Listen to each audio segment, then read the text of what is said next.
favorite emperor, Marcus Sextus Varius Avidius Bassianus Aurelius Antoninus, emphasis on the Sextus. Born in a charming little town called Emesa in Syria, they had everything. Sun, rocks, a temple, and a rock. He was chief priest by the age of 12. Or maybe it was 8. Something like that. Details: he was rich, but he got richer. His sneaky grandmother, Julia Mesa, had been exiled by the beardy emperor Macrinus. Their family had been the most powerful in the empire, but now they were merely the most powerful locally. So Julia decided enough was enough. With the help of lots and lots of gold, she convinced the legions to call young Elagabalus emperor. Macrinus didn't like that, but they beat him in Antioch, and he ran off mid-battle until they found him and killed the life out of him. So with all of that good stuff, Elagabalus wrote to the Senate and told them what was up. He was promptly given all of the standard high titles, as you do. One of his first actions was to have a huge painting of himself hung over the statue of Victoria in the Senate House to keep everyone humble. Next, he had to expand the lousy imperial palace and throw in a hippodrome so he could race his chariots. Speaking of chariots, you would not believe how hunky Roman charioteers could be. Athletes, real men, husbands. Heracles, who he made Caesar, and Zodicus. Zodicus had such a large that the servants of Elagabalus did him the favor of preparing him like a 5-course meal. So they went to take a bath, and oh boy, prophecy was true. But would you believe that very night he failed miserably? Unable to lift his gladius, he was kicked out of the country. Only get this, Heracles had slipped something into Zodicus's drink that night to sabotage him. That's what you do for love.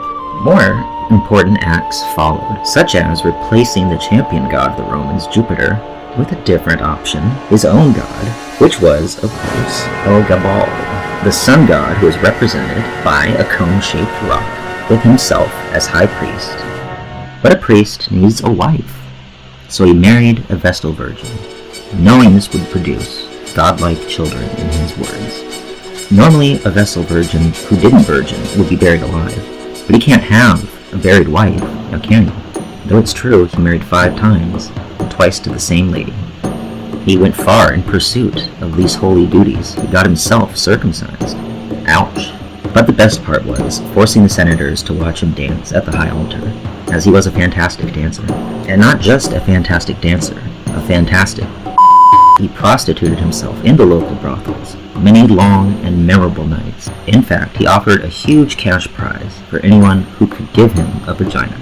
We're lucky today, because 2,000 years ago it was a lot harder and no one stepped forward. He would have gotten away with it too, were it not for his meddling grandmother and her precious Alexander, her other grandson. She thought that Elagabalus was becoming unpopular, if you can believe that, so she was conniving enough to get Alexander to replace him.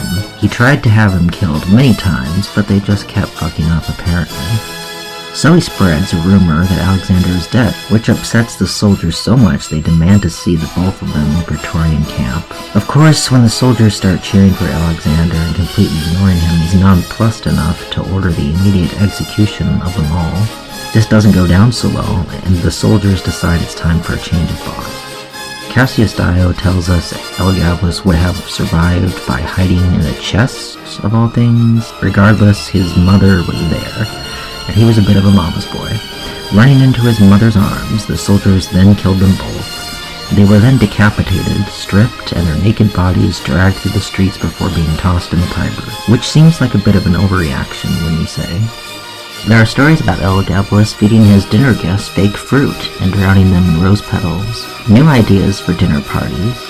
Ever since, he's been written of as one of the worst emperors in the empire's history. But this is stuff written after, and it's about as reliable as hearing that your father's brother's cousin's nephew once told your landlord he had a friend who met the Beatles on the Eiffel Tower. Whatever happened, an 18-year-old got killed, because without a proper chance to be a powerless kid, you can't survive as an adult.